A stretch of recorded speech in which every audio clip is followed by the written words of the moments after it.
यार अंगण ते ईंदो मूंखे देह मुबारक ॾींदो। मुंहिंजो यार अंगण ते ईंदो मूंखे देह मुबारक ॾींदो।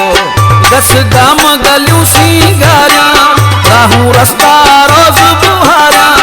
उते मुश्क अतर छटकारियां उते मुश्क अतर छटकारियां। अची सद में साणी थींदो मूंखे देह मुबारक ॾींदो। मुंहिंजो यार अंगण ते ईंदो मूंखे देह मुबारक ॾींदो।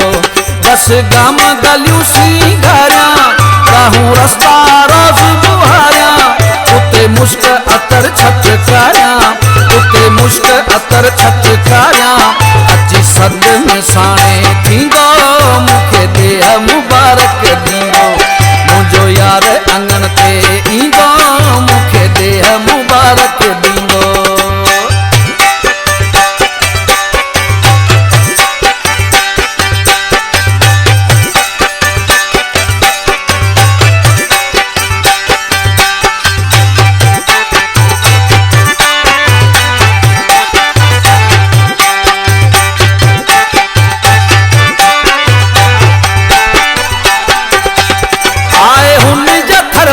वसंदा नवा गोच ही गुल फुल कढंदा।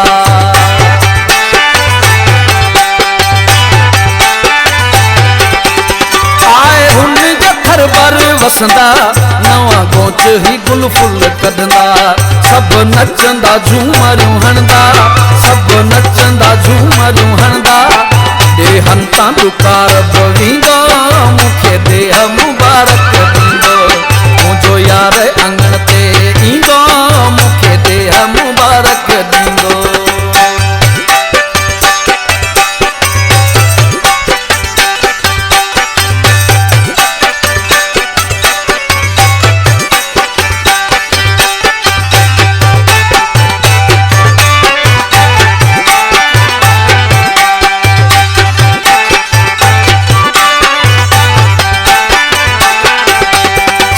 संगत साथी सदाया अचे यार त झूमरियूं पाया।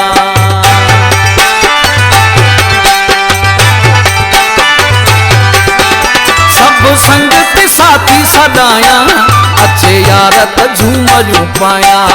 थी नाचू छेर बजाया थी नाचू छेर बजाया। मूंखे प्यार में पंहिंजो सॾींदो मूंखे देह मुबारक ॾींदो। मुंहिंजो यार अंगण ते ईंदो मूंखे देह मुबारक ॾींदो।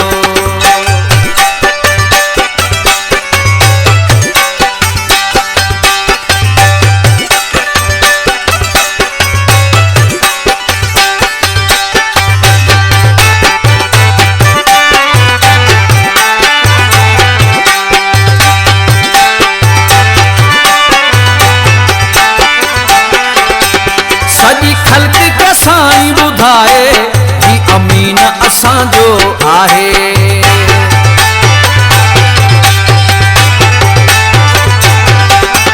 सॼी ख़ल्क़ खे साईं ॿुधाए ही अमीन असांजो आहे।